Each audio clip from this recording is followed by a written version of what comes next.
السلام علیکم ورحمۃ اللہ وبرکاتہ۔ نیو وے انفو کے پیارے دوستو، اللہ کے لامکان سے مقام میں آنے اور کائنات کو تخلیق کرنے سے شروع ہونے والے سلسلے تخلیق کائنات کا 10واں پارٹ آپ دیکھ رہے ہیں۔ پچھلی ویڈیوز میں کائنات کی ابتدائی تخلیق سے آدم علیہ السلام کی تخلیق تک تفصیل سے آپ کو بتایا جا چکا ہے۔ ان ویڈیوز کا لنک ڈسکرپشن میں موجود ہے۔ اس ویڈیو میں ہم آپ کو حابیل اور قابیل کا مکمل واقعہ بتائیں گے کہ کیسے قابیل نے حابیل کو قتل کیا اور اپنی بہن کے ساتھ زنا کیا، اور کیسے قابیل کی نسل میں بت پرستی شروع ہو گئی۔ اس لیے ویڈیو کو آخر تک ضرور دیکھیں۔ پیارے دوستو، جب اللہ تعالیٰ نے حضرت آدم علیہ السلام کو معاف کر دیا اور حضرت اماں حوا سے بھی ان کی ملاقات ہو گئی تو ان کی نارمل زندگی شروع ہو گئی۔ اللہ تعالیٰ نے ان کو فرشتوں کے ذریعے سے کھیتی باڑی کرنا سکھایا، اور جو بیج جنت سے ان کو پھلوں کی صورت میں ملے تھے وہ ان کو کاشت کرنے لگے۔ اس کے بعد حضرت آدم علیہ السلام اور اماں حوا کے ہاں اللہ تعالیٰ نے اولاد کا سلسلہ شروع کیا۔ مختلف روایات کے مطابق حضرت اماں حوا کو 20 حمل ٹھہرے، جن سے 40 بچے پیدا ہوئے، یعنی 20 بیٹے اور 20 بیٹیاں۔ جو پہلا جوڑا پیدا ہوتا یعنی لڑکا اور لڑکی، وہ آپس میں بہن بھائی کہلاتے، اور جو دوسرا جوڑا پیدا ہوتا وہ آپس میں بہن بھائی کہلاتے۔ اب پہلے جوڑے کے لڑکے اور دوسرے جوڑے کی لڑکی اور دوسرے جوڑے کے لڑکے اور پہلے جوڑے کی لڑکی کی آپس میں شادی کر دی جاتی، اور ایک حمل سے پیدا ہونے والے آپس میں شادی نہ کر سکتے تھے۔ اس طرح یہ سلسلہ چلتا گیا کہ حضرت آدم علیہ السلام کے ہاں حابیل اور اس کی بہن پیدا ہوئی، اور قابیل اور اس کی بہن پیدا ہوئی۔ حابیل کے ساتھ جو بہن پیدا ہوئی وہ زیادہ پیاری نہ تھی، جبکہ قابیل کے ساتھ پیدا ہونے والی اس کی بہن بہت ہی پیاری تھی۔ اس کا نام اکریمہ تھا۔ چنانچہ جب وہ جوان ہو گئے اور نکاح کا وقت آیا تو قابیل نے حابیل کی بہن سے نکاح کرنے سے انکار کر دیا اور کہنے لگا کہ میں اپنی بہن اکریمہ کے ساتھ ہی نکاح کروں گا، کیونکہ حابیل کی بہن بالکل بھی پیاری نہیں۔ اس واقعے کو قرآن میں کچھ یوں بیان کیا گیا: اور اے محمد، ان کو آدم علیہ السلام کے 2 بیٹوں حابیل اور قابیل کے حالات جو بالکل سچے ہیں پڑھ کر سنا دو کہ جب ان دونوں نے خدا کی جناب میں کچھ نیازیں چڑھائیں تو ایک کی نیاز قبول ہو گئی اور دوسرے کی نہ ہوئی۔ تب قابیل حابیل سے کہنے لگا، میں تجھے قتل کر دوں گا۔ اس نے کہا، اور خدا پرہیزگاروں کی ہی نیاز قبول فرماتا ہے، اور اگر تو مجھے قتل کرنے کے لیے مجھ پر ہاتھ چلائے گا تو میں تجھے قتل کرنے کے لیے تجھ پر ہاتھ نہیں چلاؤں گا۔ مجھے تو خدائے رب العالمین سے ڈر لگتا ہے۔ میں چاہتا ہوں کہ میں تمہارے گناہ میں شامل نہ ہو جاؤں اور نہ اہل دوزخ میں شامل ہوں، اور ظالموں کی یہی سزا ہے۔ مگر اس کے نفس نے اس کو بھائی کے قتل ہی کی ترغیب دی تو اس نے اسے قتل کر دیا اور فساد اٹھانے والوں میں ہو گیا۔ اب اللہ نے ایک کوا بھیجا جو زمین کریدنے لگا تاکہ اسے بتائے کہ اپنے بھائی کی لاش کو کیوں کر چھپائے۔ کہنے لگا، اے ہے، مجھ سے اتنا بھی نہ ہو سکا کہ اس کوے کے برابر ہوتا کہ اپنے بھائی کی لاش ہی چھپا دیتا۔ پھر وہ پشیمان ہوا۔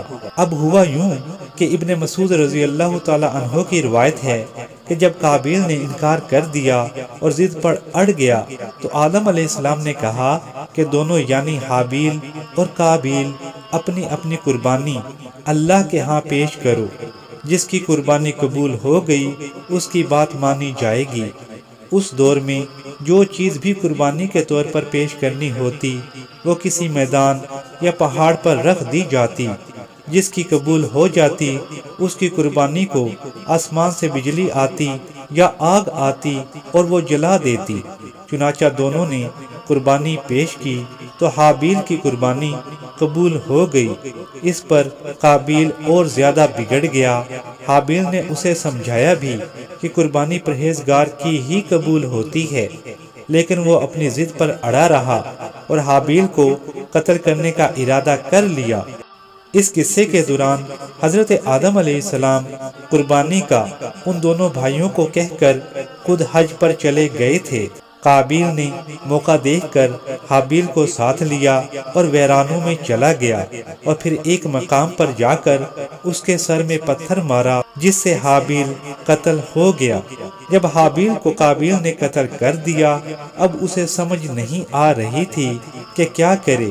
بعض روایات کے مطابق وہ حابیل کی لاش اٹھائے ویرانوں میں کئی دن تک پھرتا رہا، اور پھر ایک جگہ بیٹھ گیا تو اللہ تعالیٰ نے 2 کوے بھیجے جو آپس میں لڑنے لگے، اور ایک کوے نے ان میں سے دوسرے کوے کو مار دیا تو دوسرے کوے نے مرے ہوئے کوے کو لیا، زمین کھود کر ایک قبر بنائی اور اس کو اس قبر میں دفن کر دیا۔ یہ سب دیکھ کر قابیل کہنے لگا کہ میں تو کوے سے بھی گیا گزرا ہوں کہ اپنے بھائی کے لیے اتنا بھی نہ کر سکا۔ یہ اس کائنات پر ہونے والا پہلا قتل تھا۔ جب آدم علیہ السلام حج سے واپس آئے اور حابیل کے قتل کا پتہ چلا تو بعض روایات کے مطابق آدم علیہ السلام نے حابیل کی موت پر مرثیہ کہا۔ آپ صلی اللہ علیہ وسلم نے حابیل کے قتل پر آدم علیہ السلام کے اظہار غم کو انسان کے لیے ایک فطری عمل قرار دیا۔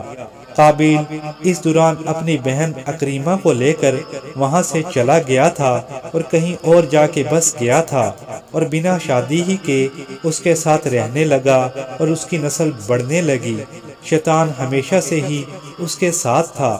اس نے اس کی نسل میں بت پرستی شروع کروا دی اور ایک پتھر کا بت بنا کر ان کو دیا جس کی وہ عبادت کرنے لگے۔ اور قابیل اس دنیا میں اپنی ہی بہن کے ساتھ زنا کرنے والا پہلا انسان ہے۔ اس واقعے کے بعد حضرت آدم علیہ السلام بہت غمگین رہا کرتے تھے، تو اللہ تعالیٰ نے اس غم کو دور کرنے کے لیے حضرت آدم علیہ السلام کو حضرت شیث علیہ السلام عطا کر دیے۔ جب حضرت شیث علیہ السلام پیدا ہوئے تو آدم علیہ السلام کا غم ہلکا ہو گیا اور وہ حضرت شیث علیہ السلام کی تربیت میں مگن ہو گئے۔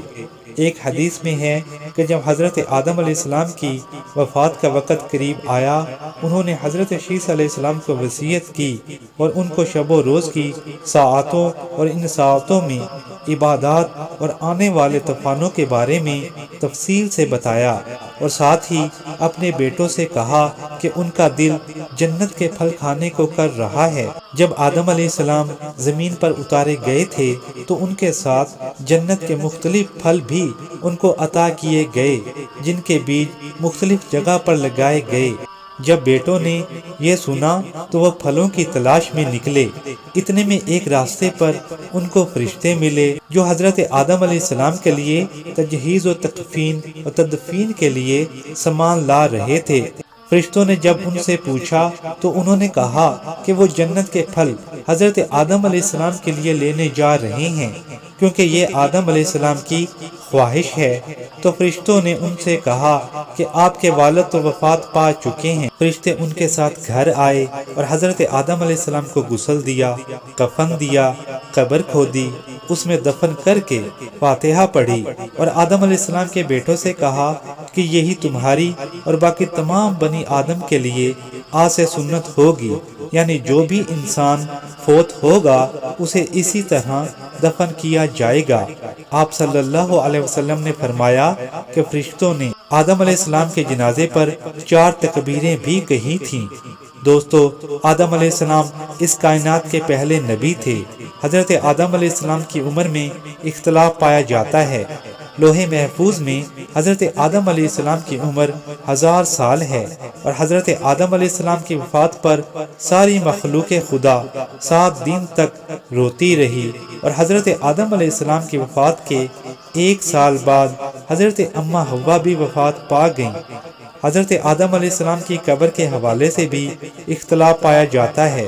بعض روایات میں قبر ہندوستان میں ہے، اور بعض روایات کے مطابق مکہ کے کوہ ابو قبیس پر ہے۔